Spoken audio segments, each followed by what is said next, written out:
Hello dear student, welcome to Vikas accountancy या आपल्या YouTube चॅनलवर आपले सर्वांचे स्वागत आहे.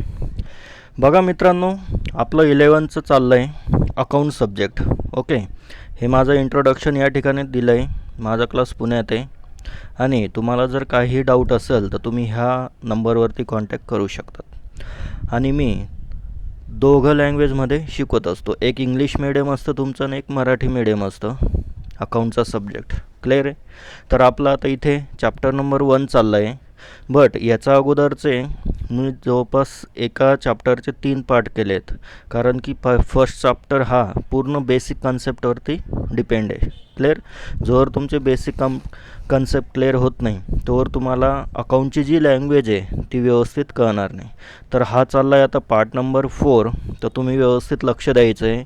याच्या अगोदरचे पार्ट नंबर 1, 2, 3 हे सर्व अगोदर तुम्ही बघायचं आहे. क्लिअर? चलो लेट स्टार्ट. तर बघा विद्यार्थी मित्रांनो, मागच्या लेक्चरला पेज नंबर 8पर्यंत बऱ्याचशा गोष्टी, बऱ्याचशे कन्सेप्ट मी क्लिअर करत आलो आहे. त्यामध्ये डेटर, क्रेडिटर, बॅड डेप्ट्स वगैरे म्हणजे काय, याचा अर्थ काय नेमकं अकाउंटच्या भाषेत, ते सर्व तुम्हाला याच्या अगोदर सांगितलं आहे. क्लिअर इथपर्यंत? तर व्हिडिओ जर आवडला तर लाईक करत चला, शेअर करत चला तुमच्या मित्रमैत्रिणींना आणि सबस्क्राईब करायला विसरू नका. कारण की अकाउंट सब्जेक्ट हा खूप व्हास्ट आहे. म्हणजे एक चॅप्टर त्याचं जवळपास 1 ते 1.5 महिना चालत असतं. आणि आता चॅप्टर नंबर फर्स्ट तुम्ही बघितलं असेल, जवळपास 4 ते अजून एखादा पार्ट होऊ शकतो यामध्ये. क्लिअर इथपर्यंत? चलो मग बघा, या ठिकाणी cash discount and trade discount. आता याच्याबद्दल आपण थोडंसं जाणून घेऊ. नेमकं कॅश डिस्काउंट कोणाला म्हणतात आणि ट्रेड डिस्काउंट कोणाला म्हणतात. एक लक्षात ठेवा विद्यार्थी मित्रांनो, अकाउंट सब्जेक्ट म्हणजे जे पण काही व्यवहारातलं असतं ना, तुम्ही आत्ता जी तुमच्या व्यवहारातलं जे लाईफमध्ये तुम्ही व्यवहार करताय त्याच्या रिलेटेड ह्या सर्व गोष्टी असतात. क्लिअर? चलो फर्स्ट बघू. Discount is a concession or allowance given by the seller to purchaser. Clear? बघा, डिस्काउंट गिवन. आता डिस्काउंट म्हणजे काय, एक कन्सेशन असतं. कोण देत असतं? तो सेलर देत असतो. सेलर म्हणजे कोण? सपोज एक्झाम्पल, तुम्ही घ्यायला गेलात आता मोबाईल किंवा फर्निचर. क्लिअर? त्याची प्राईस सांगितली तुम्हाला 10,000 रुपीज. क्लिअर? एखाद्या प्रोडक्टची प्राईस सांगितली 10,000 आणि यावरती सेलर काय करेल मग तुम्हाला 5% डिस्काउंट देईल, 10% डिस्काउंट देईल. म्हणजे त्याच्यावर डिपेंड असतं. आलं लक्षात? तर डिस्काउंट किती द्यायचं हे त्या सेलरवर डिपेंड असतं. बट डिस्काउंट जर आपल्याला मिळाला तर आपला फायदा असतो. म्हणजे कोणाचा? जो परचेसर असतो ना त्याचा फायदा असतो आणि जो सेलर असतो त्याचा काय असतो? तोटा असतो. बरोबर? म्हणजे सपोज त्याने जर 10% डिस्काउंट दिलं 10,000चं मागे, तर 1,000 रुपये डिस्काउंट असतो. मग त्याला आपण किती पेड करू? 9,000. किती पेड करू? ॲक्च्युली त्याला यायला पाहिजे होते 10,000 रुपये, बट त्याला किती मिळाले? 9,000. तर आपण पेड करणार होतो त्याला 10,000, बट आपण किती पेड केले? त्याला 9,000. म्हणजे आपला काय झाला? फायदा 1,000 रुपयांचा आणि त्याला काय झालं मग? 1,000चा लॉस झाला. आलं लक्षात? तर अशा पद्धतीने या सर्व गोष्टी असतात. चला मग, there are 2 types of discount. आता डिस्काउंटचे जवळपास 2 टाईप या ठिकाणी सांगितले आहेत. तर फर्स्ट टाईप आहे आपला ट्रेड डिस्काउंट. बघा मित्रांनो, ट्रेड डिस्काउंटमध्ये काय असतं? It is an allowance given on catalogue price or list price of goods. आता ही कॅटलॉग प्राईज आणि गुड्स लिस्ट प्राईज काय असतं हे तुम्हाला आता मी थोडक्यात सांगतो. This discount is allow at the time of purchase sale of goods. आता ट्रेड डिस्काउंट हा कधी दिला जातो? कोणत्या टायमिंगला?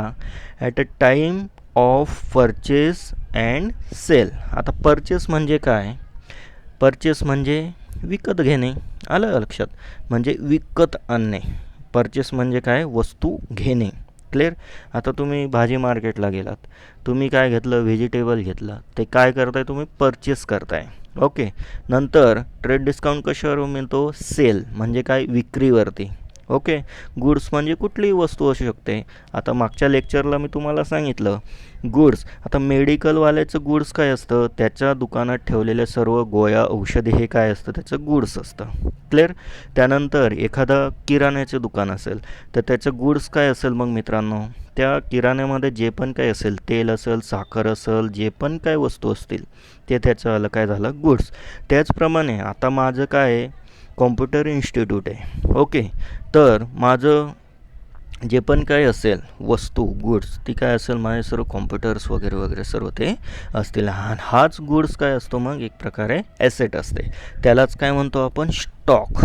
ओके, काय म्हणत असतो आपण स्टॉक. क्लिअर इथपर्यंत. चला मग ट्रेड डिस्काउंट कोणाला मिळतो, परचेस किंवा सेल करतो त्यावेळेस, बट कधी त्याच वेळेस ज्यावेळेस परचेस करणार त्यावेळेस, सेल करणार त्यावेळेस, इतर वेळेस नाही. Value of goods purchase sold recorded is net value payable, that is after deduction of amount of trade discount allowed if goods of 1000 are sold by 5% trade discount. बघा या ठिकाणी आता एक्झाम्पल दिलेलं आहे. 1000चं काय तुम्ही गुड्स सोल्ड केलेलं आहे. गुड्स सोल्ड म्हणजे काय, सेल करणे, विकणे. क्लिअर इथपर्यंत. ओके, हा भूतकाळ आहे. सोल्ड म्हणजे काय, पास्ट टेन्स. क्लिअर. सेल म्हणजे काय, चालू, आत्ता सेल, कंटिन्यू म्हणजे आज तुम्ही दुकान ओपन केले आणि तुम्ही सेल केला. क्लिअर. सोल्ड म्हणजे काय, विकला गेलेला आहे. कितीचा माल विकलेला आहे, 1000चा. पुढे काय म्हणतो, are sold at 5% trade discount. तर याच्यावरती किती मिळालेलं आहे मित्रांनो डिस्काउंट, 5% TD म्हणजे काय, trade discount. The value of goods that will be recorded will be 950. तर याचीवाली व्हॅल्यू जी आहे, आता बघा हे 950 कसं काय झाले बरं.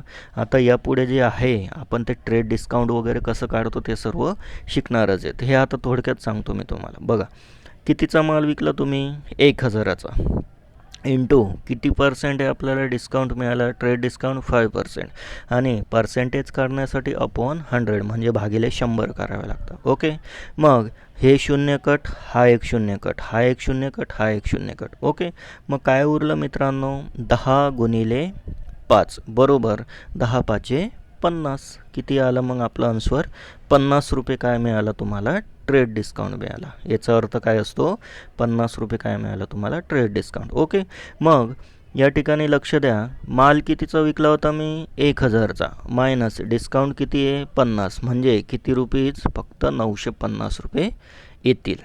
क्लिअर इथपर्यंत. म्हणजे किती, 1000चा माल विकला, 5% डिस्काउंट दिला तर मला किती पैसा रिसीव्ह होईल, ओनली 950 रुपीज. क्लिअर इथपर्यंत.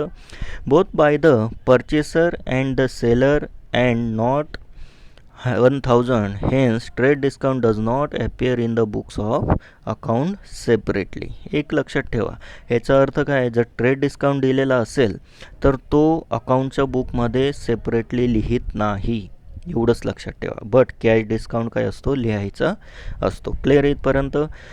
ट्रेड डिस्काउंट हा अकाउंट बुकमध्ये लिहित नाही, हे लक्षात ठेवा. अकाउंटच्या बुकमध्ये काय असतं, ट्रेड डिस्काउंट लिहित नाही. ओके, व्हिडिओ पुश करून सनी तुम्ही हे जे पण मी डिस्काउंट वगैरे कसं काढतात ते आता तुम्हाला सांगितलं, ते पण तुम्ही लिहून घेत चला.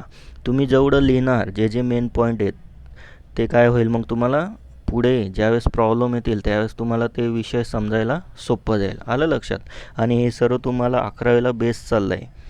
ॲक्च्युली बरेचसे विद्यार्थी हे 11th स्टँडर्डला लक्ष देत नाही, बट त्यांना हे माहिती नाही की 11वी जर म्हटलं तर तुम्ही सर्व काय करतात, वेगवेगळ्या ब्रँचेसमध्ये जात असतात. कोणी सायन्सला जातं, कोणी आर्ट्सला जातं, कोणी कॉमर्सला जातं. सायन्सचा स्टुडंट जो आहे त्याला जवळपास जे पण काय तुमचे 5th to 10th स्टँडर्डपर्यंत सब्जेक्ट आहे ते जवळपास थोडी लेवल हार्ड होत जाते, आणि ते 11वीला पण सेम असतात जवळपास. ओके, आणि आर्ट्सच्या विद्यार्थ्यांना पण हिस्ट्री, जॉग्राफी, नागरिकशास्त्र, समाजशास्त्र जे पण काही असेल ते पण थोडी ॲडव्हान्स लेवल येत असते. बट कॉमर्स जर म्हटलं तर टोटली डिफरंट. कॉमर्स जी साईड आहे तुमची टोटली डिफरंट आहे. क्लिअर इथपर्यंत. त्यामुळे व्यवस्थित लक्ष द्यायचं आहे, लाईटली घेऊ नका. आणि तुमच्यासाठी कोणीतरी मेहनत करतं आहे, हे सर्व यूट्यूबला फुकटात चाललं आहे. क्लिअर इथपर्यंत. त्यामुळे याचा थोडा फायदा करून घ्या. आणि जोवर तुमचं बेसिक म्हणजे काय हे 11वीचं व्यवस्थित क्लिअर होत नाही तोवर तुम्हाला 12वीला अकाउंट व्यवस्थित जमणार नाही, आणि पुढे गेल्यानंतर BComला तर याच्यापेक्षा जबरदस्त स्टेप आहेत. क्लिअर. आत्ताच तुम्हाला 11वीला एक प्रॉब्लेम तुमचा 1 ते 1.5 पेजचा आहे. आलं लक्षात. त्यामुळे व्यवस्थित लक्ष द्यायचं आहे, लाईटली घेऊ नका. क्लिअर. मग आपल्याला काय लक्षात येतं आहे, ट्रेड डिस्काउंट हा अकाउंटच्या बुकमध्ये लिहित नाही, नॉट ॲपियर या ठिकाणी स्पष्ट दिलेलं आहे. क्लिअर. चलो, सेकंड डिस्काउंट आहे आपला cash discount. It is the amount deducted from the final amount due to at the time of receipt. आता कॅश डिस्काउंट कोणाला म्हणतात? जी फायनल अमाऊंट आपण पेड करणार आहोत त्याच्यातनं ती काय करायची असते? डिडक्ट करायची असते. Clear? It is the concession given for encouraging prompt payment. It is given either for the spot payment और for payment within a specific period. Cash discount is calculated after deducting trade discount. आलं लक्षात? बघा, या ठिकाणी उदाहरण दिलं होतं. 1000चं काय केलेलं आहे? माल विकलेला आहे. त्याला 5% काय दिलेलं आहे मित्रांनो? ट्रेड डिस्काउंट दिलेला आहे. ओके, मग 5% काढल्यावर किती डिस्काउंट मिळतो? मग 1000च्या मागे 50 रुपये. किती डिस्काउंट मिळाला? 50 रुपये. क्लिअर? मीन्स 1000 मला द्यायचे होते, बट मी किती मग दिले? फक्त 950 म्हणजे 950 रुपये दिले. मग हा डिस्काउंट दिल्यानंतर जो कॅश डिस्काउंट असतो तो ह्या अमाऊंटवरती मिळत असतो. कुठल्या? ह्या अमाऊंटवरती. सपोज याचं जर अजून एक एक्झाम्पल ॲड करायचं म्हटलं की trade discount 5% and remaining cash म्हणजे किती? 950वरती काय केलं मी? 10% डिस्काउंट दिला. बट कसा डिस्काउंट दिला? कॅश डिस्काउंट दिला. क्लिअर इथपर्यंत? मग पहिले ट्रेड डिस्काउंट येत असतो, त्यानंतर काय येत असतो? कॅश डिस्काउंट येत असतो. क्लिअर? मग याला काय दिलं मी? 950ला 10% डिस्काउंट दिला. तर मग 950चं गुणिले 10%. 10% म्हणजे काय? पर्सेंटेज काढण्यासाठी आपण 100. क्लिअर? हा एक शून्य कट केला, वरचा एक शून्य कट केला, हा एक शून्य कट केला, हा एक केला, is equal to directly answer आला. किती रुपये परत कॅश डिस्काउंट मिळाला? 95 रुपीज. हा झाला तुमचा कॅश डिस्काउंट. कारण की या ठिकाणी क्लिअर म्हटलेलं आहे, cash discount is calculated after deducting trade discount. कधी डिडक्ट होतो तो? कधी कॅल्क्युलेट होतो? ट्रेड डिस्काउंट दिल्यानंतर. Clear? Since it is a loss to the seller and gain to the buyer. आता मी म्हटलो जर ट्रेड डिस्काउंट द्या किंवा आता सपोज एक्झाम्पल तुम्ही शॉप ओनर आहे, तुमचा काय बिझनेस आहे. क्लिअर इथपर्यंत? एक्झाम्पल घेऊ आपण. तुम्ही काय विकत आहेत? लॅपटॉपचं एक मोठं तुमचं काय आहे? शोरूम आहे. क्लिअर? तर एक बेसिक मॉडेल आहे तुमच्याकडे लॅपटॉपचं जे तुम्ही विकताय 30,000ला. क्लिअर इथपर्यंत? आणि तुम्ही काय केलं मग? त्याला ऑफर दिली की आता भारतात जर म्हटलं तर भरपूर फंक्शन्स सण वगैरे असतात. त्यामुळे तुम्ही काय केलं? पाडव्याला, दिवाळीला वगैरे तुम्ही काय केलं? एखाद्या प्रोडक्टवरती 10% डिस्काउंट दिला. कशानिमित्त? याच्याबद्दल, दिवाळीबद्दल. क्लिअर? असं आता हे दिवाळीलाच मिळेल असं काही नाही, ते शेवटी सेलरवर डिपेंड असतं. ॲक्च्युली काय असतं माहिती आहे का मित्रांनो? जर एखाद्या शॉप ओनरने जर डिस्काउंट अलाउ केला, डिस्काउंट जर अलाउ केला तर त्याचं काय असतं? गेन वाढते. म्हणजे काय? सेल वाढतो. म्हणजे काय? प्रोडक्ट जास्त विकले जातात. आलं लक्षात? आता मला एक सांगा, 30,000चा मागे तुम्हाला 10% म्हणजे किती रुपये येतील? हा शून्य कट, हा झिरो कट, हा zero cut. Means direct 3000 rupees काय मिळाला तुम्हाला? डिस्काउंट मिळाला. जी वस्तू तुम्हाला 30,000ला मिळणार होती ती 3,000ने कमी झाली. म्हणजे किती हजारला मिळणार आहे तुम्हाला? 27,000ला. आलं लक्षात? तर साहजिकच आहे ना, कोणीही काय करेल मग? आता एवढा डिस्काउंट मिळत आहे, 3,000चा जो फायदा होतो आहे, तर तो व्यक्ती काय विचार करेल की चला बाबा आता डिस्काउंट चाललं आहे, आता आपण घेऊन टाकू. अशा प्रकारे काय होतं मग?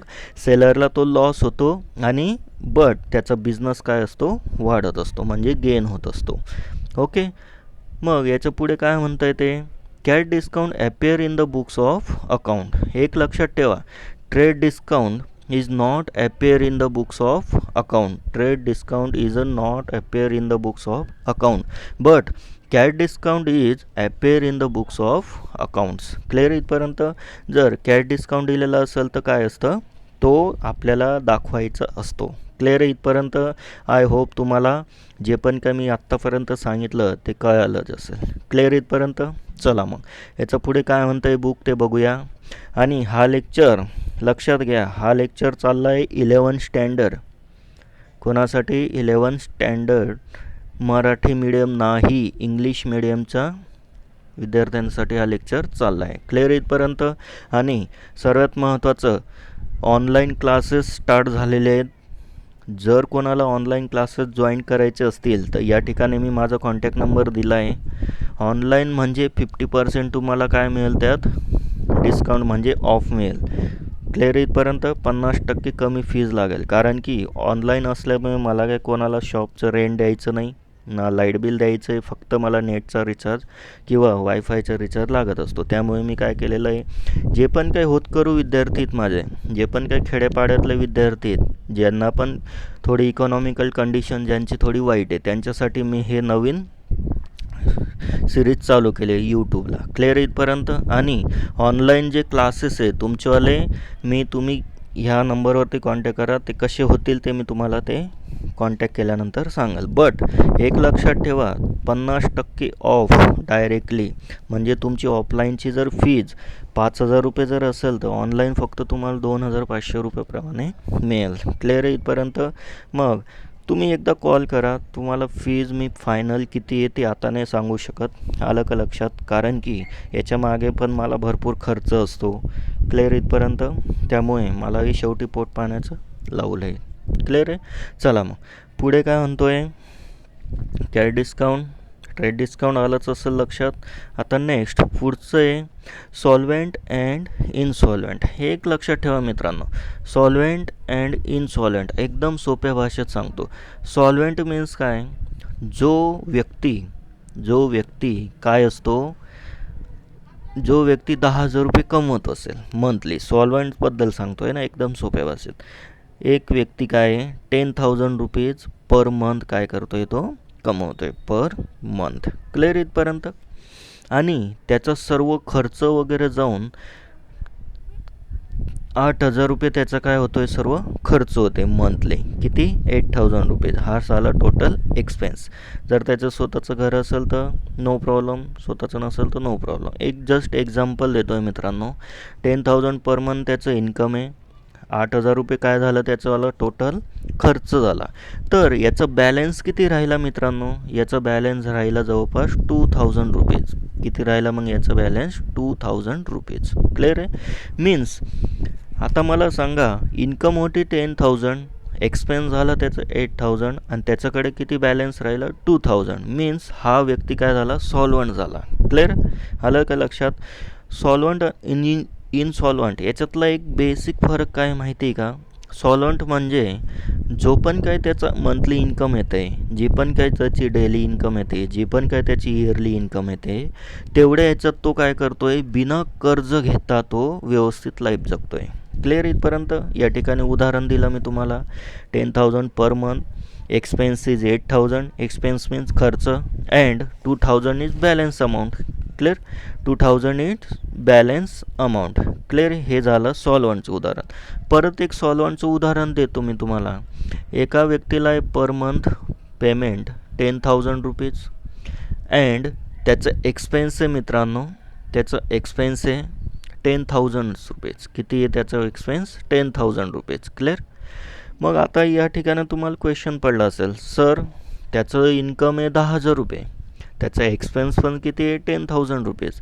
तर मग हा सॉल्व्हंट असेल का इनसॉल्व्हंट असेल. एक लक्षात ठेवा मित्रांनो, जर तुमचं इन्कम 10,000 आणि तुम्ही एक्सपेन्स पण 10,000 करत असणार तर तो व्यक्तीसुद्धा काय असतो, सॉल्व्हंट असतो. क्लिअर इथपर्यंत आलं लक्षात. म्हणजे ती एक म्हण आहे बघा, आमदनी अठ्ठनी खर्चा रुपया. क्लिअर. म्हणजे काय, आता या ठिकाणी सॉल्व्हंट पर्सन 10,000 कमवतो आहे, बट 10,000 एक्सपेन्स म्हणजे खर्च करतो आहे. या ठिकाणी एखादा व्यक्ती 10,000 कमवतो आहे, 8,000 रुपये खर्च करतो आहे. हा पण काय झालं, तुमचा सॉल्व्हंट झाला. मग इनसॉल्व्हंट याचं उलटं. सपोज इनसॉल्व्हंटचं जर तुम्हाला उदाहरण द्यायचं ठरवलं तर एक व्यक्ती आहे जो महिन्याला किती कमवतो आहे, 10,000 रुपये. आता कोणाचं उदाहरण चाललं आहे, इनसॉल्व्हंटचं. एखादा व्यक्ती आहे, तो मंथली इन्कम किती आहे मित्रांनो त्याचं, 10,000 आणि तो खर्च किती करतो आहे, एक्सपेन्स किती करतो आहे तो, 12,000 रुपीज. किती, 12,000. आता मला सांगा, तुम्ही 10,000 रुपीज पर मंथली उत्पन्न आहे, ओके, आणि तुम्ही जर 12,000 म्हणजे 12,000 रुपये जर तुम्ही खर्च करत असणार तर एक्सेस अमाऊंट किती होते तुमची, 2,000 रुपीज. एक्सेस अमाऊंट किती होते तुमची, 2,000 रुपीज. म्हणजे तुम्ही इन्कमपेक्षा खर्च काय करताय, जास्त करताय. यालाच काय म्हणतात मित्रांनो, इनसॉल्व्हंट. ओके. म्हणजे आपल्या पगारापेक्षा जास्त पैसा हा काय करणे, खर्च करणे, यालाच काय म्हणतात, इनसॉल्वंट. तर असे इनसॉल्वंट व्यक्ती हे खूपच डेंजर असतात. हे कोणाकडनं जर पैसा घेतला तर ते काय करू शकतात, बुडवू शकतात. आलं लक्षात. त्यामुळे अशा इनसॉल्वंट व्यक्तींपासून थोडं सांभाळून राहा. क्लिअर आहे. आणि तुम्ही तर आता कॉमर्समध्ये आलेला आहात. आता तर तुमचा सर्व अभ्यासक्रम पैशांचा रिलेटेड आहे. त्यामुळे तुम्हाला ह्या सर्व गोष्टी काय कराव्या लागतील, लक्षात ठेवाव्या लागतील. क्लिअर इथपर्यंत? आय होप तुम्हाला आत्तापर्यंत जे पण काय सांगितलं ते लक्षात आलंच असेल. तर व्हिडिओ आवडला तर लाईक करत चला, शेअर करत चला आणि सबस्क्राईब करायला विसरू नका. कारण की टॉपिक खूप मोठमोठे आहेत. त्यामुळे मला काय करावं लागतं, प्रत्येक व्हिडिओ अर्धा तास, 1 तास किंवा 1.5 तासाचा बनवावा लागतो. बट ते असं काही 1-1.5 तासात पूर्ण चॅप्टर संपत नाही.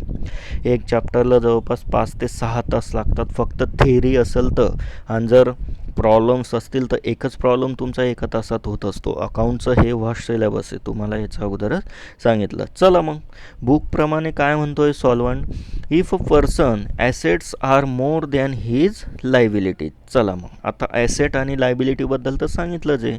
ॲसेट मीन्स काय, तुमची संपत्ती, तुमची बिल्डिंग असेल, तुमची काय असेल, प्लॅन्ट असेल, लँड असेल किंवा तुमचा मोबाईल. क्लिअर आहे.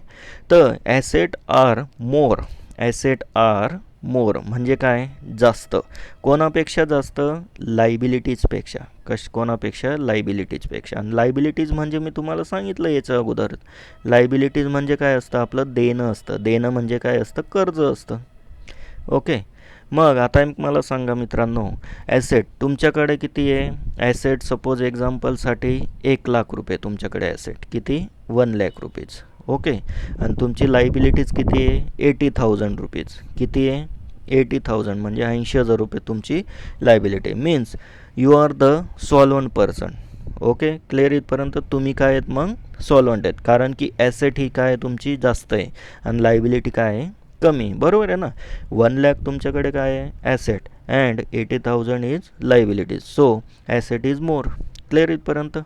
आणि पुढे काय म्हणतो, or equal to his liabilities. किंवा तुमचे ॲसेट आहे 1,00,000, तुमचे ॲसेट किती आहे, 1,00,000. ओके.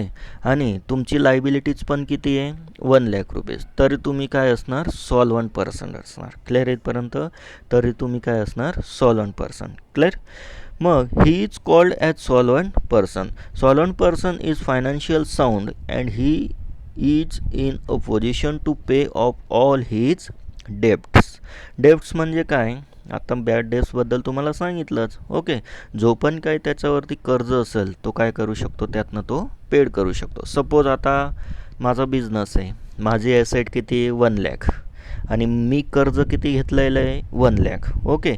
तर मला जर ते कर्ज फेडायचं असेल तर मी काय करू शकतो, ते ॲसेट सोल्ड करू शकतो, विकू शकतो आणि ते लायबिलिटीज जी आहे ती माझी काय करू शकतो, पेड करू शकतो. क्लिअर? चला मग या ठिकाणी एक्झाम्पल दिलं आहे. काय म्हणतं example, a person total asset have been calculated to 50 lakh and his total डेब्ट म्हणजे काय, कर्ज, were 30 lakh. Since his position is sound, he is able to pay off his debts. Therefore, he is called as solvent. Clear? एखाद्या व्यक्तीची 50 लाखाची property आणि त्याचं liabilities म्हणजे काय, डेब्ट किती आहे, 30 लाखाचं. मला एक सांगा मित्रांनो, ॲसेट किती आहे त्याची, 50 lakhची. म्हणजे जास्त आहे का कमी आहे, 30 लाखापेक्षा जास्त आहे ना. आलं लक्षात? त्यामुळे हा काय झाला मग, व्यक्ती सॉल्वंट झाला.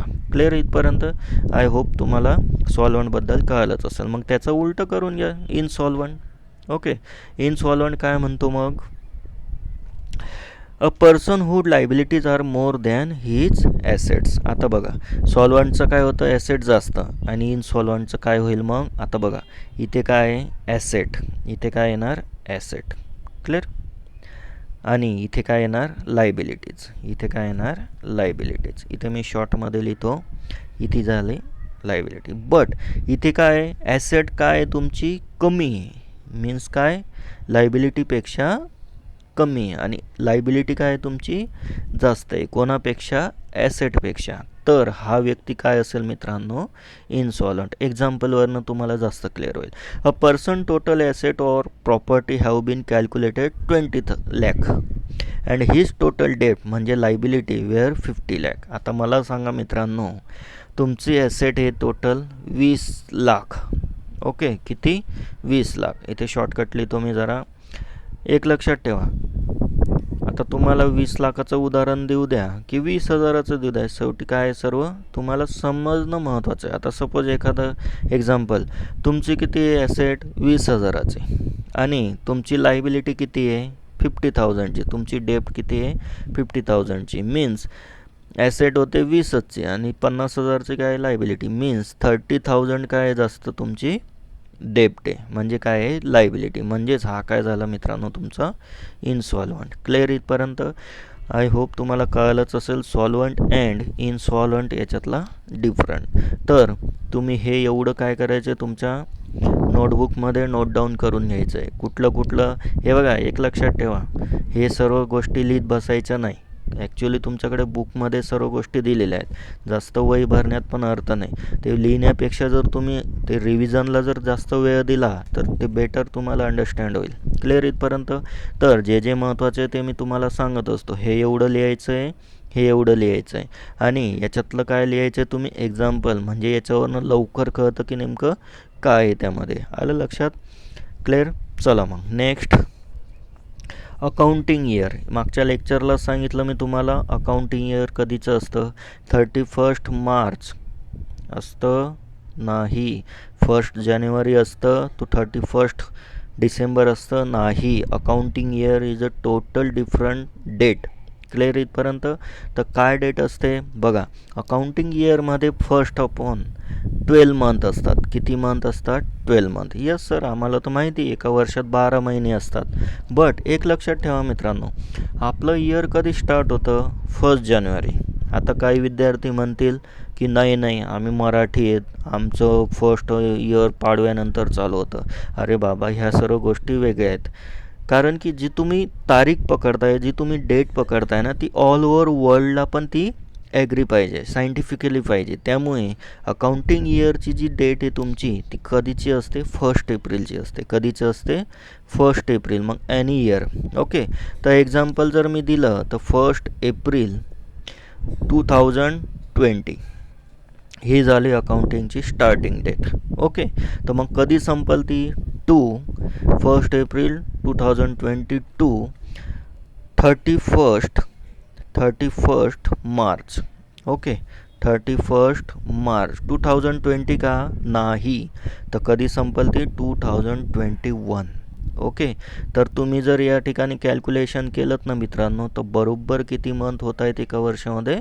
12 मंथ होत आहेत. बघा, 1 एप्रिल हा April, may, June, July, August, September, October, November, December. Okay, January, February and March.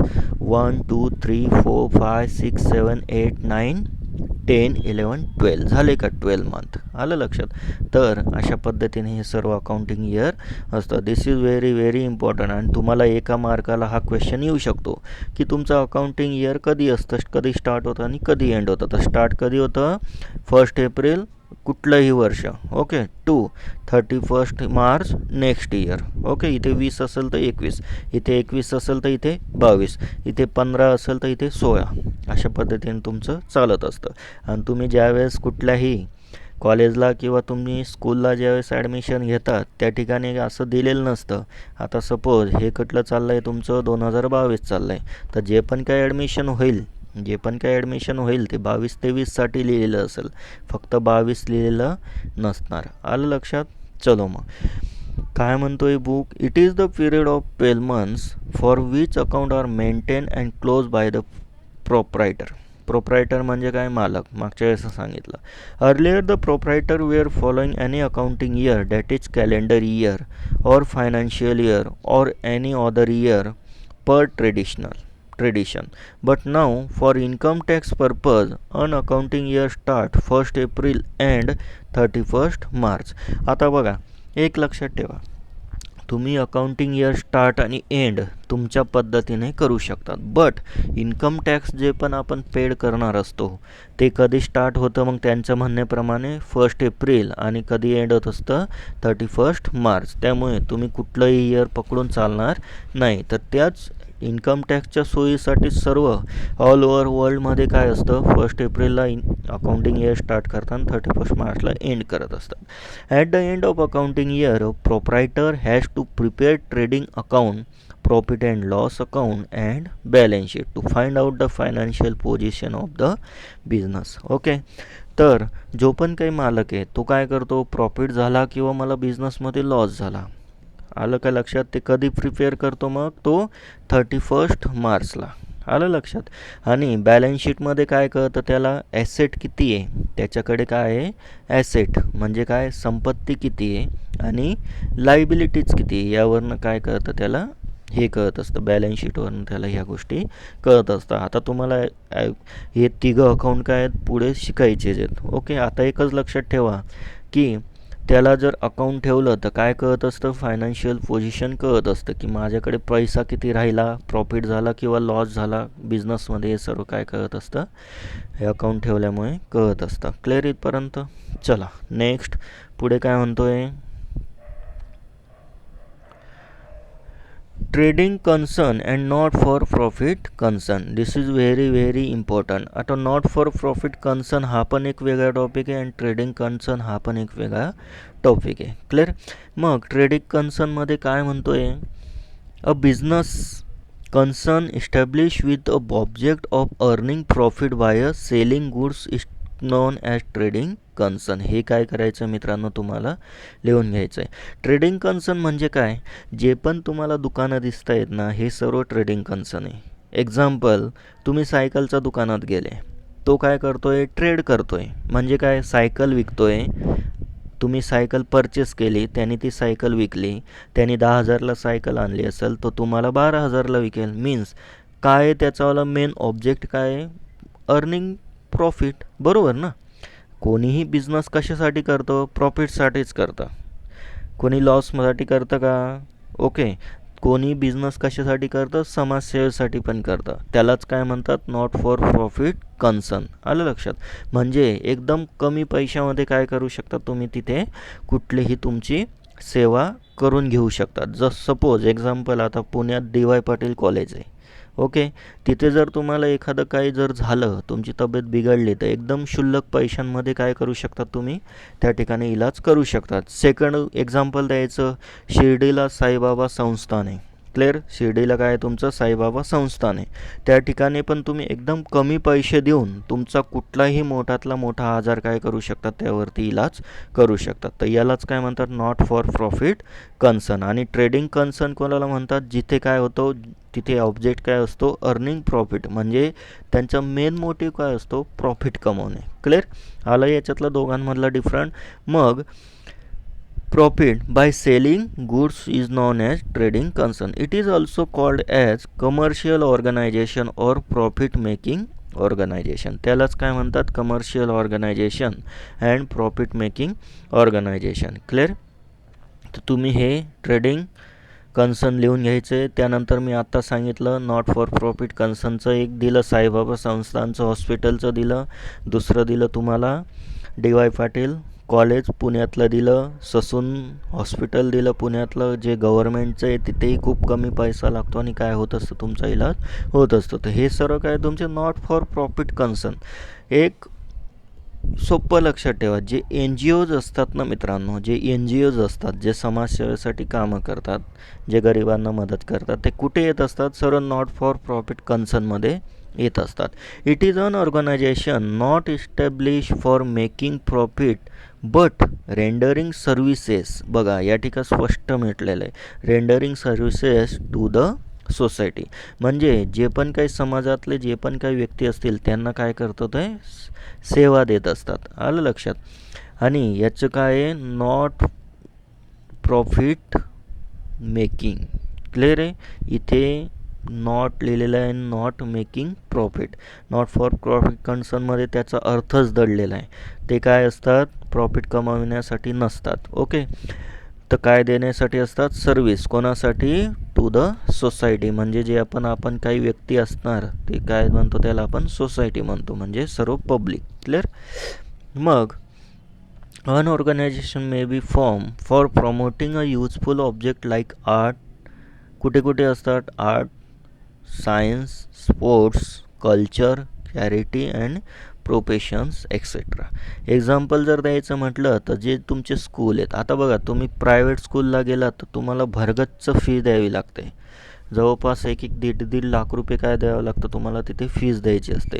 But असे काही कॉलेजेस आहेत जसं रामकृष्ण मोरे कॉलेज आहे पुण्यातलं, किंवा इतर सर्व कॉलेजेस असतील, किंवा गव्हर्नमेंटचे सर्व स्कूल कॉलेजेस असतील, तिथे एकदम कमी फीजमध्ये काय होत असतं, तुमचं एज्युकेशन होत असतं, तुमचं शिक्षण केलं जातं. नंतर हॉस्पिटलचं सांगितलं, नंतर स्पोर्ट क्लब पण असतात. हे काय सर्व नॉट फॉर प्रॉफिट कन्सर्न, म्हणजे 100 रुपये जर आले तर ते काय करतील, खर्च किती करतील, 100च करतील. मग याच्यात नफा झाला का तोटा झाला, काहीच नाही झाला. आलं लक्षात. मग ते काय देत आहेत, जेवढे आले तेवढे काय करतात, सोसायटीसाठी खर्च करतात. यालाच काय म्हणतात, not for profit concern. Clear इथपर्यंत. हे दोघं वस्तू काय, हे दोघांबद्दल काय करायचं आहे, तुम्ही लिहून घ्यायचं आहे. चलो मग नेक्स्ट पुढे काय म्हणतो आहे, गुडविल. आता जे सांगतोय ते लिहित चला हा मित्रांनो, थोडंसं काय लक्ष द्यायचं आहे आता. Next, goodwill. Goodwill may be described as the aggregate of the intangible attributes of a business which contributes to its superior earning capacity over a normal return on investment. It may arise from such attributes as favorable location, the ability and skill of its employees, and management quality of its product and services, customer satisfaction etc. एक लक्षात ठेवा, एकदम सोप्या भाषेत सांगतो. Goodwill म्हणजे काय, नावलौकिक. क्लिअर. आता मला जर इन्व्हेस्टमेंट करायची असेल तर नावलौकिक कोणाकोणाचं आहे, फर्स्ट इज टाटा. आता टाटा कंपनी म्हटली का काय होईल, मग त्याचं गुडविल झालं आहे ना.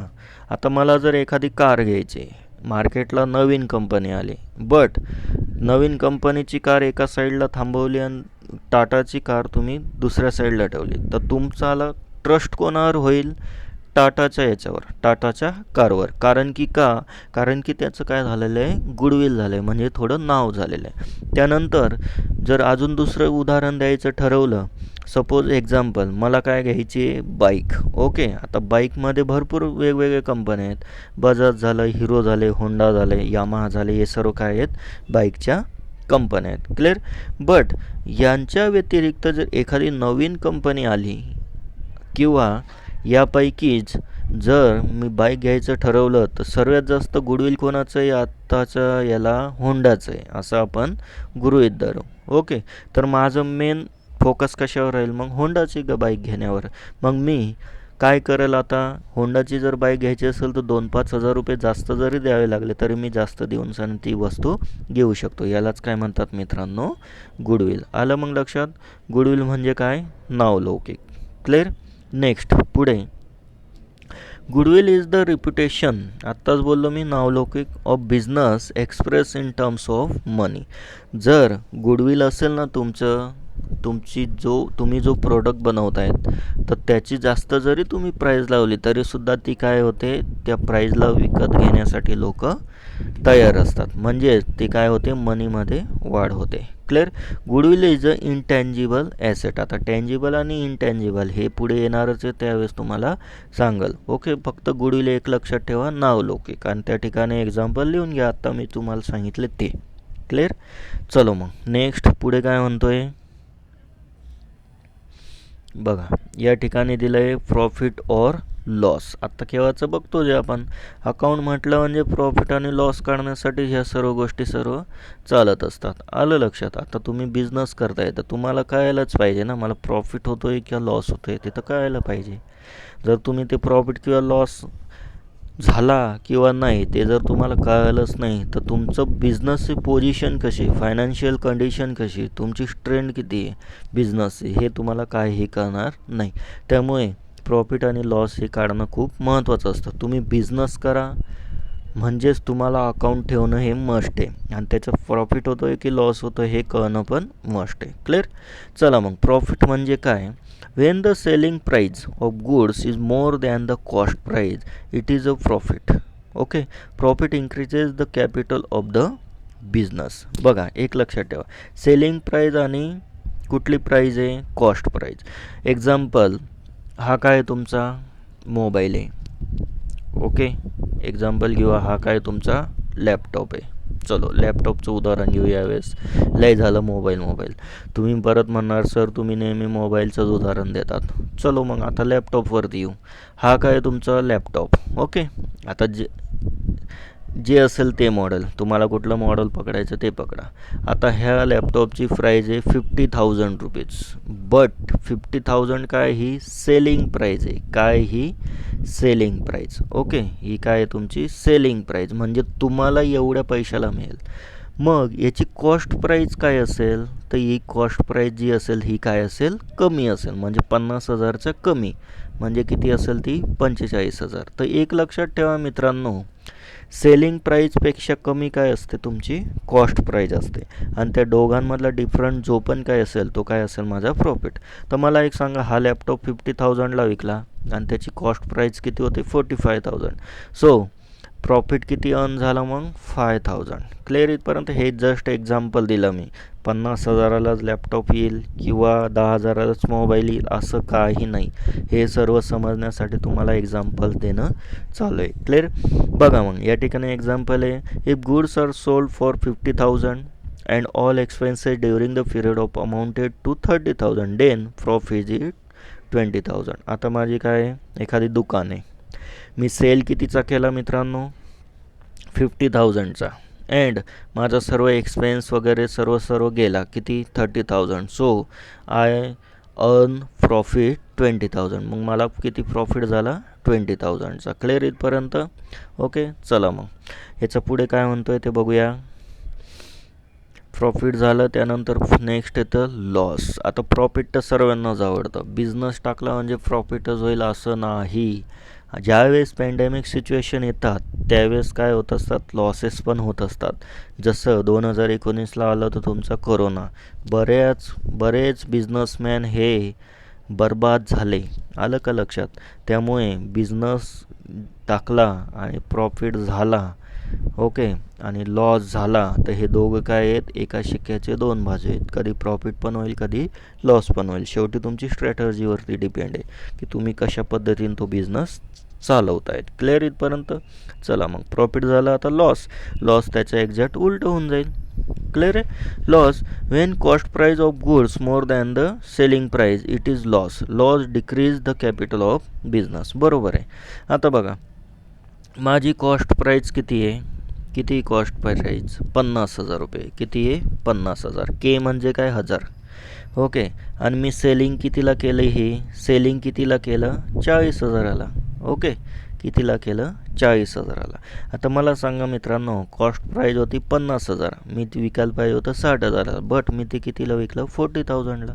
मीन्स 10,000 काय झाला माझा लॉस झाला. म्हणजेच काय झालं, डिक्रीज झाली माझी कॅपिटल. बरोबर, माझ्याकडे 50,000 यायला पाहिजे होते किंवा 60,000 यायला पाहिजे होते, बट मी किती आले माझ्याकडे 40,000. मीन्स काय झालं लॉस.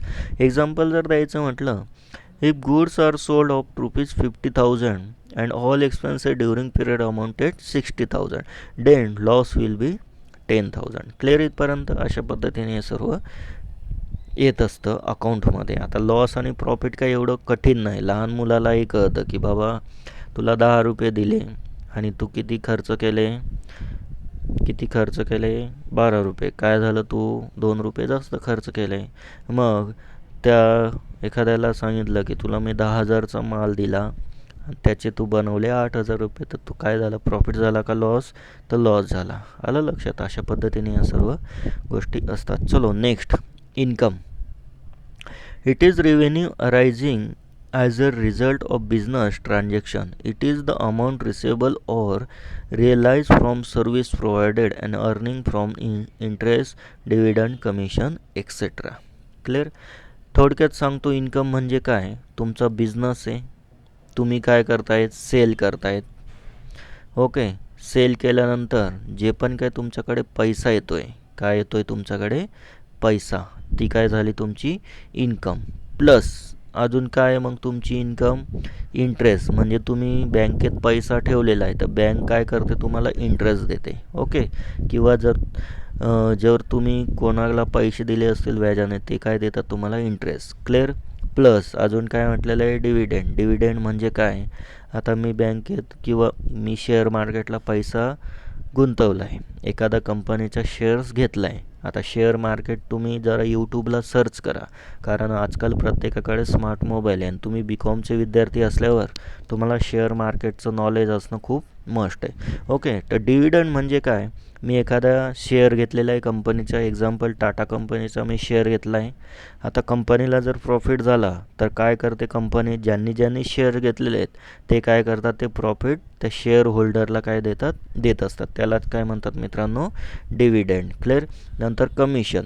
आता कमिशन म्हणजे काय, मी काय करतोय, आता फोर व्हीलरचं माझं मोठं शोरूम आहे आणि मी तिथे सेल्समॅन ठेवलेले आहेत. सेल्समॅनला मी सांगल तुला मी 15,000 रुपये सॅलरी देईल आणि तू जर महिन्याला 4 गाड्या मला विकून दाखवल्या, म्हणजे 4 गाड्या जर विकल्या तर तुला पर कार मागे 3,000 रुपये कमिशन देईल. आलं का लक्षात. म्हणजे पगाराच्या व्यतिरिक्त जर तुम्ही पैसा कमिशन म्हणून दिलं तर तो व्यक्ती काय करत असतो, जास्त काम करण्याचं त्याला प्रेरणा मिळत असते. आलं लक्षात. याला म्हणतात कमिशन. म्हणजे काय, पगाराच्या व्यतिरिक्त अदर इन्कम. क्लिअर. चलो मग कळालं इथपर्यंत. इन्कममध्ये काय काय येतं, तुमचं सेलिंग केलेला माल प्लस बँकेत ठेवलेला पैसा प्लस डिव्हिडेंड म्हणजे शेअर मार्केटमध्ये कुठे गुंतवलेलं असेल तर प्रॉफिट झाला एखाद कंपनीला तर ते शेअर होल्डरला देऊन टाकतात, आणि शेवटचं काय आहे, कमिशन. अशा पद्धतीने या सर्व गोष्टी लक्षात ठेवायचं आहे. आणि हे व्हिडिओ तुम्ही परत परत ऐकत चला, म्हणजे कसं तुमचे पॉईंट बेटर पद्धतीने क्लिअर होतील. Next, revenue. It is a income that a business has from its normal business activity, usually from the sale of goods and service to the customer. Okay, revenue म्हणजे काय, business आहे आणि तो काय केला, मी sale करतोय, काय वस्तू सेल करतोय, तर जे पण काही सर्व पैसे न एक्सपेन्स जाता त्याला सर्व बघा पैसा येतो. आता मी बिझनेस करतोय तर माझा काही खर्च तर असेलच ना. ओके, तर तो रिव्हेन्यूमध्ये येत नाही. जो पण काही मी सेल करतोय आणि जो पण काही पैसा येतोय तो काय झाला माझा रिव्हेन्यू. म्हणजे काय, उत्पन्नच त्याप्रमाणे समजायचं. क्लिअर आहे. चलो नेक्स्ट. आता पुढे दिलेले या ठिकाणी ॲसेट्स, लायबिलिटीज, नेट वर्थ. हे पण खूप खूप महत्त्वाचं आहे. क्लिअर. आणि या ठिकाणी जवळपास 47 मिनिट्स झाले मित्रांनो. आय होप तुम्हाला व्यवस्थित सर्व गोष्टी प्रत्येक लाईन टू लाईन मी शिकवायचा प्रयत्न करतो आणि प्रत्येक कन्सेप्ट मी क्लिअर करण्याचा प्रयत्न करतो आहे. तुम्ही कॉन्सन्ट्रेशन देऊन ऐकायचं आहे, जेणेकरून अकाउंटची लँग्वेज काय आहे नेमकं ते तुम्हाला कळेल. ओके, इन्कम कोणाला म्हणतात, रेव्हेन्यू कोणाला म्हणतात, प्रॉफिट कोणाला म्हणतात, लॉस कोणाला म्हणतात, डेटर मीन्स काय, क्रेडिटर्स मीन्स काय, बॅड डेट्स मीन्स काय, या सर्व गोष्टी तुम्हाला कळतील. चला मग नेक्स्ट, ॲसेट्स. आत्ता मी तुम्हाला सांगितलं ॲसेटबद्दल तर भरपूर वेळेस बोललं गेलं आहे. All physical things or right on that has a monetary value is called as asset. Asset म्हणजे काय, एखादी वस्तू विकल्यानंतर तुम्हाला त्या वस्तूचे पैसे मिळतात, त्याला म्हणतात ॲसेट. सपोज एक्झाम्पल, तुमच्याकडे बाईक आहे, काय तुमच्याकडे टू व्हीलर, ती विकल्यानंतर काय मिळेल, तुम्हाला पैसा मिळेल. किंवा तुमच्याकडे शेती आहे, ती विकल्यानंतर तुम्हाला काय मिळेल, पैसा मिळेल. किंवा तुमच्याकडे एखादं दुकान आहे, ते विकल्यानंतर तुम्हाला काय मिळेल, पैसा मिळेल. किंवा तुमच्याकडे एखादं बिल्डिंग आहे, ती विकल्यानंतर तुम्हाला काय मिळेल मित्रांनो, पैसा मिळेल. ओके, म्हणजे ॲसेट म्हणजे काय, जी वस्तू विकल्यानंतर तुम्हाला पैसा मिळतो तिला म्हणतात that is called as asset. Clear. The ownership of the asset must be with business unit. Example बघा, आत्ता बोललो लँड म्हणजे जमीन, गुडविल म्हणजे नावलौकिक. क्लिअर. आता गुडविल पण ॲसेट असते, हे लक्षात ठेवा. पेटंट्स म्हणजे काय, मी एखादा शोध लावला तर तो काय असेल, तो माझ्या नावाने ते चालेल. नंतर कॉम्प्युटर, एखादा एक लक्षात ठेवा, ॲसेट म्हणजे काय, तुम्ही जो पण काय बिझनेस करताय, जो पण काय तुमच्याकडे माल आहे, फर्निचर असेल तर ती पण काय तुमची ॲसेट आहे. तुमचं फर्निचरचं दुकान असेल तर ती पण काय तुमची ॲसेट. तुमची काय आहे, कंपनी आहे स्वतःची, कंपनीमध्ये काय असते, मोठमोठे मशिनरी, ती पण काय तुमची ॲसेट आहे. क्लिअर इथपर्यंत. मग या ठिकाणी टाईप्स ऑफ ॲसेट आहे. आता फक्त ॲसेटबद्दल काय करायचं, तुम्ही लिहून घ्यायचं आहे, बाकीचं लिहायची गरज नाही.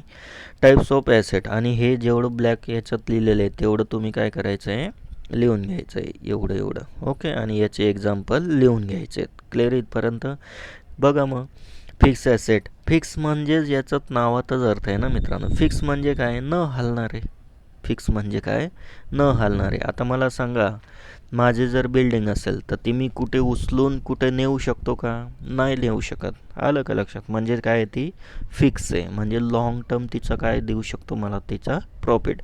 किंवा मी एखादी मशिनरी घेतली, काय घेतली, एखादी मशीन घेतली आणि तिच्यावर मी काहीतरी प्रोडक्ट बनवतो आहे, तर ती काय करेल, मी लगेच विकेल का, नाही, ती लाँग टर्मसाठी यूज कराल. क्लिअर. मग फिक्स ॲसेटमध्ये काय येत असतं बघा, the assets which give long term benefit. या ठिकाणी स्पष्ट म्हटलं आहे, long term benefit to the business are known as fix asset. Example, land and building. आता मी बिझनेससाठी जागा घेतली आणि तिथे बिल्डिंग बांधली, मी लगेच विकेल का, नाही. नंतर मी एखादा प्लॅन टाकला आणि प्लॅन्टमध्ये काय ठेवलं, मी मशिनरी ठेवल्या, बरोबर. आता मी सपोज 4 व्हीलर बनवायचा प्लॅन टाकला आणि तिथे काय ठेवावं लागेल, मला मशिनरी ठेवावी लागेल, ती लगेच विकेल का, नाही. नंतर गुडविल, हे काय तुमचे फिक्स ॲसेट आहेत. Clear. Next, current asset. Asset which are held in the business for the operating year and can be converted in to cash very easily are called as current asset. हे long टर्मसाठी आहे, हे short टर्मसाठी. एवढं सोपं याच्यात लक्षात ठेवायचं. एक्झाम्पल, डेटर. आता मी माल विकला, जो कस्टमर असेल तो काय असतो, डेटर. तो लगेच एका वर्षाच्या आत पैसे आणून देतो, त्याला काय म्हणतो, डेटर. बिल रिसेबल, कोणाला माल विकलेला आहे उधारीवर, त्याला बिल दिलेलं असतं, ते काय असतात, काही दिवसात आणून देतात. Cash in hand. Cash in hand म्हणजे काय, तुमच्या खिशातली कॅश किंवा तुमच्या तिजोरीतली कॅश किंवा तुमच्या बँकेतली कॅश. आलं लक्षात. हे सर्व काय तुमचे करंट ॲसेट. आणि तुमच्या दुकानात जो पण काही स्टॉक असेल तो काय असतो, आपली करंट ॲसेट असते. क्लिअर. नेक्स्ट, पुढे बघूया, fictitious asset. These assets are not represented by tangible possession or property. They are imaginary asset but do not have any realizable value. Example, deferred revenue expenses like advertisement paid for 4 years. Imagine म्हणजे काय, हे डोळ्यांना दिसत नाही. आता suppose मी advertisement केली माझ्या क्लासची, तर ते लगेच काय होईल, मी ॲडव्हर्टाइजमेंट केली, किती वर्षांसाठी दिले मी पैसे, 4 इयरसाठी. किती इयरसाठी, 4 इयरसाठी. आणि मी आज ॲडव्हर्टाइजमेंट केली म्हणजे माझा लगेच इफेक्ट दिसेल का मला, नाही. तर ते काही महिन्यानंतर, वर्षानंतर त्याचे इफेक्ट दिसायला लागेल. यालाच म्हणतात फिक्टिटियस ॲसेट्स. ओके. तर याच्यावाले काय करायचे, तुम्ही फक्त हे ब्लॅक एवढं लिहून घ्या आणि त्याचे एक्झाम्पल लिहून घ्या मित्रांनो. चलो next, liabilities. Amount payable to the business to other is known as liability. आत्ताच तुम्हाला बोललो, लायबिलिटी म्हणजे काय, amount payable by the business to others. म्हणजे काय, ज्यांच्याकडनं मी लोन घेतलेलं आहे, कर्ज घेतलेलं आहे, त्यांना काय द्यावं लागेल, मला पैसा द्यावा लागेल. त्यालाच काय म्हणतात, लायबिलिटीज. इट इज अ डेप्ट or amount due from the business to other for the benefit receive by the business. Example, loan. बघा, लोन टेकन, बँकेकडनं लोन घेतलं तर काय द्यावं लागेल मला, त्याला रिटर्न द्यावं लागेल, म्हणजे लायबिलिटी. क्रेडिटर्स. आता मी त्या दिवशी एक्झाम्पल दिलं आहे. क्रेडिटर्स म्हणजे काय, तुम्हाला मागचा व्हिडिओ बघावा लागेल, त्यात एकदम व्यवस्थित क्लिअर केलेलं आहे. Bank overdraft. बँक ओव्हरड्राफ्ट म्हणजे काय, माझ्या अकाउंटला किती आहे, 10,000 रुपये. ओके. आणि मला गरज आहे 15,000ची, म्हणजे किती, 15,000ची गरज आहे. आता मला सांगा, माझ्या अकाउंटला 10चे आणि मला 15,000ची गरज आहे, म्हणजे किती जास्त एक्स्ट्रा काढायचे आहेत मला, 5,000 रुपये. तर यालाच काय म्हणतात मित्रांनो, बँक ओव्हरड्राफ्ट. आणि हे फक्त कोणाला मिळतात, ज्यांचे करंट अकाउंट आहे त्यांनाच हे काढता येतात, सेविंग अकाउंटवाल्यांना काढता येत नाही. Next, outstanding expenses. आउटस्टँडिंग म्हणजे काय, बाकी असणे. ओके. एक्सपेन्स म्हणजे काय, खर्च. क्लिअर. आता आउटस्टँडिंग म्हणजे काय, बाकी. बाकी म्हणजे काय, देणे बाकी. एक सपोज एक्झाम्पल, तुम्ही काय आहे, शेतकरी आहेत, तुमच्या इथे मजूर आले 10, किंवा तुम्ही काय आहेत, कॉन्ट्रॅक्टर आहेत, तुम्ही काय करतात, कन्स्ट्रक्शनचे कामं करतात, तुम्ही घेऊन नेलेत 10 मजूर, 10 माणसं कामावर नेले. ते माणसांनी 2 दिवस काम केलं. ओके. मग आता पहिल्या दिवशी तुम्ही काय केलं, 10 माणसांना अर्धा रोज दिला. सपोज एका माणसाचं 500 रुपये रोज आहे, तर तुम्ही 10 माणसांना किती हजार दिले, 2,500. तर अजून 2,500 काय झालं, तुमचं बाकी आहे. म्हणजेच ते काय म्हणतात, आउटस्टँडिंग एक्सपेन्सेस. ओके. त्यालाच काय म्हणतात, आउटस्टँडिंग एक्सपेन्सेस. क्लिअर. चलो नेक्स्ट पुढे काय म्हणतोय, टाईप्स ऑफ लायबिलिटीज. आता लायबिलिटीजचे या ठिकाणी वेगवेगळे टाईप आहेत. सो अजून एकदा परत सांगतो मित्रांनो, जर व्हिडिओ आवडला असेल तर लाईक करत चला, शेअर करत चला आणि सबस्क्राईब करायला विसरू नका. कारण की या ठिकाणी तुम्ही बघत आहेत किती मोठमोठे चॅप्टर या ठिकाणी दिलेले अकाउंट या सब्जेक्टमध्ये. क्लिअर इथपर्यंत. मग आता शेवटचं काही बाकी आहे ते थोडक्यात आपण बघून घेऊ. Types of liabilities. Fix liability आणि करंट लायबिलिटी. फर्स्ट बघू fix liability. Fix liability on of the major source of funds in the business is fix liabilities. It may be in the form of capital. Fix लायबिलिटीमध्ये काय येतं, capital. म्हणजे तुम्ही जो पण काय पैसा देणार तो काय असणार, फिक्स. म्हणजे तो काय आहे, आता मी बिझनेस चालू केला आणि मी पैसा दिला तर काय होईल, लगेच तो पैसा काढता येतो का, नाही. तो लाँग टर्मसाठी आपल्याला द्यायचा असतो बिझनेससाठी. Secured loan. आता सिक्युअर्ड लोन म्हणजे आता सपोज मी घर घेतलं, ओके, तर मी काय करेल त्याला 15 वर्ष 20 वर्षाचं काय करेल, EMI करेल आणि हप्ता करेल. म्हणजे त्याला काय म्हणतात, secured loan. Long term loans हे पण त्यातच मोडतं. From banks and from financial institute. Okay, जे पण काही फायनान्शियल इन्स्टिट्यूट जसं बजाज फायनान्स, ओके, असे भरपूर फायनान्स, आदित्य बिर्ला फायनान्स, हे सर्व काय आहेत तुमचे फायनान्सवाले आहेत. क्लिअर. तर हे काय येतात तुमचे फिक्स लायबिलिटीमध्ये. मग करंट लायबिलिटीत काय येतं, शॉर्ट टर्म लायबिलिटी. ही काय आहे लाँग टर्म, ही काय आहे short term. Within a year, एका वर्षाच्या आत, call current liability. Current liability arise in the regular current operation of the business. This liability are not normally secured. म्हणजे काय, सिक्युअर्ड नसते. Creditor, bills payable. क्रेडिटर म्हणजे शिकवलं जे, याच्या अगोदरचा व्हिडिओ बघा म्हणजे तुम्हाला व्यवस्थित कळेल. बिल्स पेएबल, कोणाकडनं मी माल आणला तर त्याला काय करावं लागेल, पैसे द्यावे लागतील. ओके. शेवटचे आता आपलं net worth or owner equity or capital. The amount or funds provided by the proprietor in the business is called as capital, as well as the excess of assets or liability of the business is also known as capital or net worth. Net worth includes capital and reserve. Capital can be in the form of cash or kind. So this is very important. हे एवढं काय करायचं, तुम्ही तुमच्या वहीमध्ये लिहून घ्यायचं आहे. आलं का लक्षात, हे लिहून घ्यायचं आहे. बघा, the amount of funds provide bye the proprietor in the business is called as capital. आता बिझनेस आहे, हा कोण आहे, पर्सन आहे. तुम्हाला मागच्या वेळेस सांगितलं, हा कोण आहे, पर्सन आहे. हा काय देईल बिझनेसला, कॅश देईल, बरोबर ना. काय देईल, कॅश देईल. यालाच काय म्हणतात, या कॅशलाच काय म्हणतात मग मित्रांनो, कॅपिटल. क्लिअर. पुढे the excess of asset over liability is the business is called as capital or net worth. आता बघा, कॅपिटल कोणाला म्हणतात, तुम्ही बिझनेस चालू केला कॅश देऊन, त्याला काय म्हणतात, कॅपिटल. सॉरी. आणि तुमची ॲसेट जास्त असेल कोणापेक्षा, लायबिलिटीपेक्षा, तर काय होईल, तुमची कॅपिटल होईल. ओके, हे पण एक लक्षात ठेवा. कॅपिटल कोणाला म्हणणार, फर्स्ट तुम्ही जी पण काही कॅश दिले बिझनेसमध्ये, म्हणजे प्रॉपरायटरने जी पण काही कॅश दिलेली ती काय झाली, तुमची ॲसेट, कॅपिटल. आणि तुमची ॲसेट जास्त, लायबिलिटी काय असेल, कमी, ती पण काय झालं, तुमचे कॅपिटल किंवा net worth. Okay. Net worth owner equity general capital और owner equity capital total equity asset आणि लायबिलिटी. ओके, हे फॉर्म्युला काय लक्षात ठेवायची गरज नाही. क्लिअर आहे. चलो मग नेक्स्ट पुढे बघूया काय म्हणतं आहे. बघा, या ठिकाणी कॅपिटल कसं ओळखायचं एकदम सोप्या भाषेत दिलं आहे. माझ्याकडे किती ॲसेट, 6 लाखाचे. माझी लायबिलिटी किती आहे, 2 लाखाची. आणि कॅपिटल किती उरेल मग माझं, 4 लाखाचं, बरोबर ना.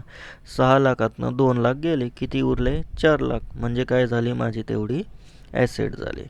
मग if total asset are 1,50,000 outside liability 50 lakh, the creditors equity liability हे किती आहे, 50,000.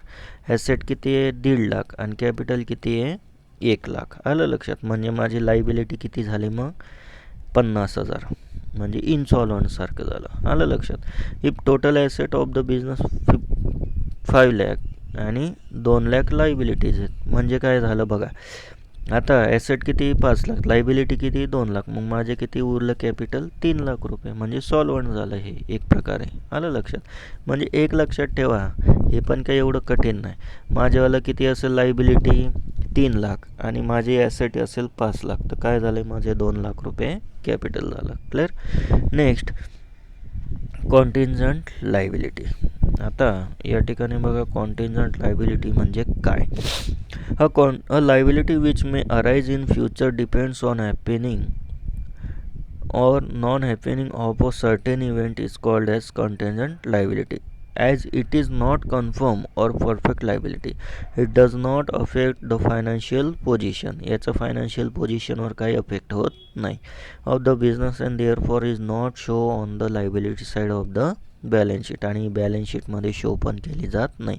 But it show by the way put note to balance sheet simply in information. Example, a worker make a claim for compensation for 5,000 against the business and the decision is pending in the court. It may be future liability for business on happening of an event court verdict. बघा, कंटिंजंट liability ही balance शीटमध्ये दाखवली जात नाही. एखादा worker आहे किंवा एखादा customer आहे, त्यांनी केस केली एखाद्या बिझनेसवरती. क्लिअर. कशासाठी, की तुम्ही खराब प्रोडक्ट दिलं किंवा एखाद्या एम्प्लॉयनी काय केलं, हे केलं, कंपनीवरती केस केली, काही लागलं असेल. ओके. तर त्यांनी काय केली, केस केली. तर ते माहिती आहे का किती पैसे द्यावे लागतील? नाही. ते कोर्ट ज्यावेळेस हे देईल, रिझल्ट देईल, त्यावेळेस ती लायबिलिटी क्रिएट होईल. तोवर काय होईल, ती लायबिलिटी नसणार नाही. आलं लक्षात. म्हणजे एखाद्याने केस केली, ती कोर्टात गेली, त्यानंतर ते कोर्टाचा निकाल लागल्यानंतर मग ही काय करेल, ही कंपनी काय करेल, याला पैसा देईल. काय करेल, पैसा देईल. ओके. त्यानंतर मग ते काय झाली, तुमची कॉन्टिंजंट लायबिलिटी झाली. तोवर कॉन्टिंजंट लायबिलिटी होत नाही. चलो मग नेक्स्ट पुढे काय दाखवते ते accounting concept, convention and principles. आता अकाउंटिंग कन्सेप्ट वगैरे जे पण काय आहेत ते आपण काय करू, आता नेक्स्ट पार्टला घेऊ. तर इथपर्यंत काय झालेलं आहे, तुमचं पार्ट 4 संपलेलं आहे. आता शेवटचा पार्ट कुठला असेल, मग इथनं पार्ट 5 असेल. ओके. पार्ट नंबर 5 जो पेज नंबर 11ला आहे. क्लिअर. तर व्हिडिओ आवडला असेल तर लाईक करत चला मित्रांनो, शेअर करत चला आणि सबस्क्राईब करायला विसरू नका. क्लिअर इथपर्यंत. तर हे माझं सर्व तुम्हाला या ठिकाणी क्लिअर सांगितलं. इथे नका लक्ष देऊ, हे दुसरं येऊन गेलेलं आहे जरा. ओके. तर या ठिकाणी कॉन्टॅक्ट नंबर दिलेला आहे. हा क्लास आहे माझा विकास अकाउंटन्सी. फॉरवर्ड करत चला. एक्सप्लेनेशन मराठी, इंग्लिश आणि हिंदीमध्ये आणि न्यू सिलेबसप्रमाणे हे सर्व चाललं आहे. तर या ठिकाणी आपलं काय झालेलं आहे, पार्ट नंबर 4 इज एंड. हा किती नंबर होता, पार्ट 4. आणि चॅप्टर कुठलं चाललं आहे आपलं, 1. आलं लक्षात. चला मग, भरपूर वेळ झाला, जवळपास 1 तासाचं लेक्चर झालं आहे मित्रांनो. आय होप तुम्हाला हे सर्व शिकवलेलं एकदम व्यवस्थित क्लिअर झालं असेल. तर हे सर्व तुम्ही काय करायचं, परत लिहून घ्यायचं. जे जे सांगितलं आहे तुम्हाला ते सर्व लिहित चला. क्लिअर आहे. आणि व्हिडिओ पुश करून तुम्ही तो स्क्रीनशॉट वगैरे काढू शकतात. आणि बेटर आहे की तुम्ही बुक ठेवा, तुमच्याजवळ पुस्तक ठेवा, जेणेकरून तुम्हाला ते व्यवस्थित लिहून घेता येईल. क्लिअर. चलो मग, लाईक करा, शेअर करा आणि सबस्क्राईब करा. Thank you so much. Have a nice day.